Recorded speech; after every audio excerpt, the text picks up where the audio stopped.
You know, whenever we, thinking about Tamir Rice, the 12-year-old child that was shot in Cleveland by police, when that happened, what did they do? The first news story in Cleveland that made a big splash was about Tamir Rice's parents and the history of domestic abuse and criminality among his parents, not about the cop that killed him. We talk worse about black victims than we do white killers. What did we say about Ted Bundy? Oh, he was so smart and he was so quiet and he always seemed so nice. Every time one of these white boys goes and shoots up a school, what do we say? We had no idea he was going to do this. So we talk better, we have more sympathy for white folks who commit mass murder, bury bodies under the house, cook them up in a soup pot and eat them, right, than we do black folks who were killed by police. We start digging for every bad thing they ever did. We want to know if they had a juvenile record. We want to know if they'd ever been arrested. That's what the media does. And until that changes, I'm afraid white folks will stay in denial, and it'll be very hard for us to move forward, whether we're talking about cops or just average everyday folks. We have a very diverse viewing audience.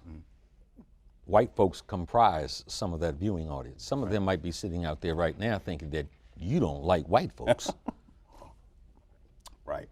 Well, you know, this is funny. I joke about this a lot because, you know, the fact is, I mean, I love me some white folks. My wife is white, love her. You know, my children, they're white. My mom's white, love her. My dad's white. He and I don't get along, but it's not because he's white. It's about some other stuff, right? So, I mean, for the most part, I think the reason people say Some of your best friends are white. Oh yeah, absolutely, absolutely. I think the reason that folks say that is because they're caught up in this idea that if you challenge white supremacy as a system, or if you challenge institutional racism, that it's personal again, because they're thinking about racism as an interpersonal thing. So if I challenge white supremacy, I must be hating white people as opposed to hating white supremacy. I think there's a very big difference. You know, Dick Gregory used to say in his act, and I've heard him say it also on panel discussions, that whiteness is a state of mind, right? It isn't just about the color of your skin. It's certainly not about your genetic ancestry.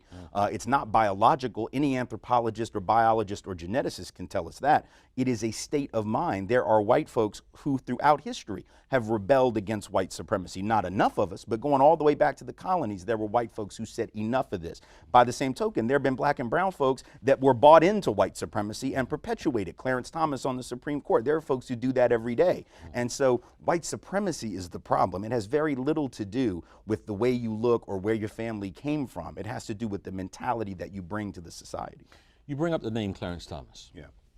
Why do you bring up his name as someone who acts as a tool, because I think that's what you're saying, in the perpetuation of white supremacy? Well, there are a couple of reasons. I mean, here's a guy who, by his own admission, and there should be no shame in this, by the way, got into Yale Law School because of affirmative action. I think that was fabulous. I think nothing wrong with it. He apparently is ashamed of it, so much so that once he became a jurist on the courts, he decided his first and foremost obligation, apparently, was to help usher out the very programs that had opened the door for him. I'm not sure how to think about that except to believe that that is someone who does not have a problem with the system of white supremacy that marginalizes other black folks, as long as he got his. And he got his, and then he got out and basically said, that's it, we're done with that. I think if you look at his rulings, and particularly if you contrast his behavior as a judge and as a justice with the man he replaced on the court, Thurgood Marshall, you know, it's very interesting to see that one of the greatest jurists in American history